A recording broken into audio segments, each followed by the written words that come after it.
Welcome back to another JC2K video. In today's video, we are going to be taking a look at tomorrow's pack drop here in NBA 2K26 My Team, the Crossroads promo with Dark Matter Drob, Dark Matter James Harden, and then honestly, outside of those two cards, nothing else here looks particularly intriguing.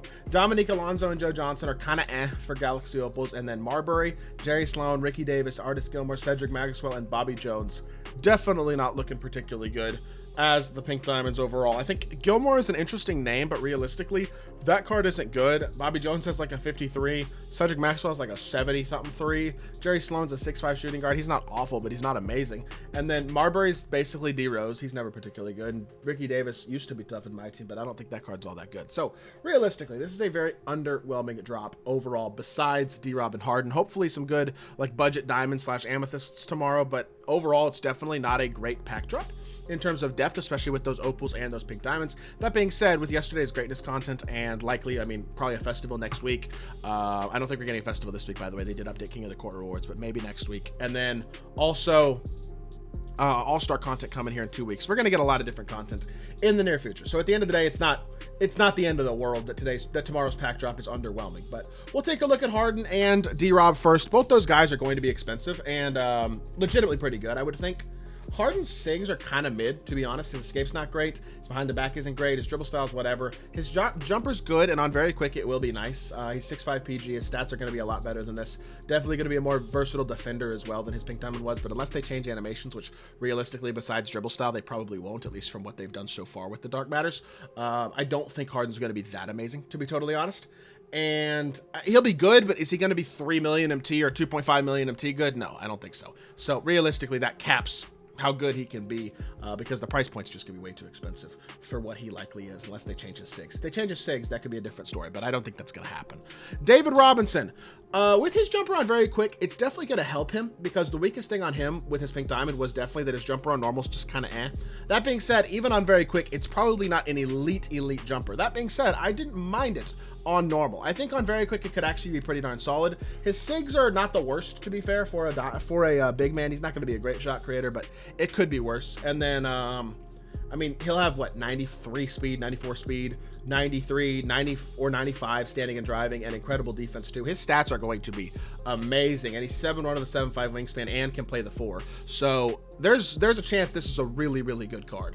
We're gonna have to see what his jump shot feels like on very quick for sure, but I think D-Rob will definitely be one of the better power forward centers in my team for sure. Definitely up there with guys like Alex Sarr and Tim Duncan and Kevin Garnett. Cards like that at the 4 and the 5, I would think. And at the 5, he should be, he's elite at both, honestly, in all likelihood. I would think he'll be probably the best card in tomorrow's drop. Dominique Alonso, Joe Johnson, in all honesty, all underwhelming. I think that's just simply the honest truth. 90 speed, 89-3, 98 dunk, decent defense for Dominique, but his shot's not crazy. He's got solid all-around stats and badness. He's not a bad card, but I don't love his jumper. His movement, he has Curry slide is nice, but overall it's like, he's not amazing, realistically. I think he's fine, but even his Dark Matter Hidden Gem isn't that insane, and this card is worse than that. So, not horrible, but not elite. Alonzo Mourning, stats and badges are really good, but realistically, in practice, 90 speed, 90 standing and driving, amazing defense, but an 83 3-ball with a jumper that's not very good.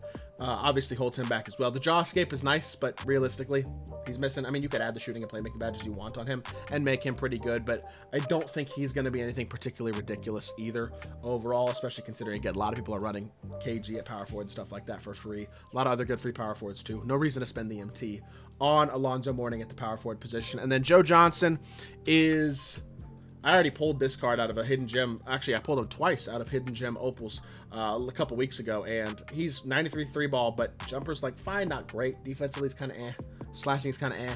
Overall, he's also pretty mid, to be totally honest. He's not awful, but again, he's not great. It's definitely an underwhelming set of Galaxy Opals, and honestly, I think the Pink Diamonds are kind of in that same category as well. Marbury's a undersized slashing guard. We have a lot of those. His jumper's not insane. He does have great speed, good shooting, good dunking, but defensively it's like fine, but not great. 70 interior, 74 strength at 6'2" is not really what you're looking for. His shot should be fine. Pro dribble style, KD escape. Kawhi's drag back isn't that great though. Not super good overall, I would have to think, for Stefan. And then you got Artis, who, Artis in theory, name-wise, could be really good. But with 65 speed, 34 3-ball, That's not really good. We're going to need like a Galaxy Opal artist like what we've gotten in previous years in order for him to be good. But like this, I mean, nobody's running a 65 speed 34 3-ball center. Doesn't matter that he's 7'2". That's not a card that anybody's actually going to be running in any reality, or in all reality, I should say. Jerry Sloan, Cedric Maxwell, Ricky Davis, Bobby Jones. Honestly, unfortunately, none of those guys really popped to me either. I think Sloan is probably the best overall. 6'5" and 6'8" wingspan, 90 speed, 92.3. Defensively, very good stats, to be fair, but he's only 6'5". He's got 80 dunk. Again, there's a lot of free shooting guards that are probably a little better than this card. His shot's not bad, I don't think. This Weatherspoon jump base, same base as Bowen. Kleber upper, I've used as well. It's not bad. His shot's fine, but it's not a great shot. Pro 2 fade is nice, but SIGs aren't anything particularly crazy. Again, I look at this card and I go, undersized, not a particularly great shooting guard. Who's good defensively, but a lot of shooting guards are. There's a lot of free shooting guards in the game. I don't see him as anything particularly special either. And then you got Ricky Davis, Cedric Maxwell, and then Bobby Jones, all of whom are wings as well. Ricky Davis, on paper, 93 speed, 91.3, 95 dunk is good, but the defense is kind of underwhelming. Low strength, low block rating obviously isn't ideal. Only 20 total badges as well, and default swing jumper with pretty mid animations. Not great there.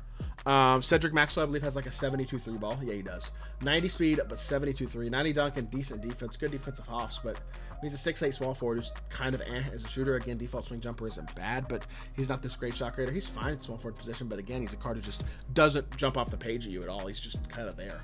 And then I would say Bobby Jones. I actually pulled this card in Season 1 out of my Pink Diamond Hidden Gem from the Motoroid completion in Season 1. It's 6'9" with 6'9" wingspan, 88 speed, amazing defense, not the most athletic, but not bad, besides the fact that he has literally a 53 ball. And not only does he have a 53 ball, he's got a terrible jump shot too. Bobby Jones is bad. Markelle Fultz upper stinks. He just does not, I know he's amazing defensively. He is not good at all. This card is a no-brainer, like immediate pass, not good in the slightest. So overall, you look at this drop top to bottom, and my take is really, really mid Pink Diamonds. Overall, pretty darn mid Galaxy Opals too. And then two very intriguing Dark Matters, but unfortunately, a drop that's literally exclusively Dark Matters that are good and everything else kind of sucks isn't a particularly exciting drop. So I think this is kind of a week to just grind towards that greatness drop, whatever you're trying to get, whether it just be maybe just KG or trying to grind for D-Wade or whatever else the case may be. This week's probably a good opportunity to grind stuff like that because the content in packs is not content that's really necessary to interact with. Also, no 100 overall in packs I think is a good thing. I'm glad that that is the case. We go at least one more week without a 100 overall in packs, although I would not be surprised if next week we see a 100 overall in packs, as well as potentially 100 overall or 2 in Festival as well. We'll see what happens there. That being said, that is going to do it for today's video. Hopefully there's some good budget diamonds and amethysts tomorrow, or whatever the case may be. But if you did enjoy the video, make sure you hit that like button, leave a comment, and subscribe. I will be back with more 2K content very, very soon. I appreciate y'all. Peace.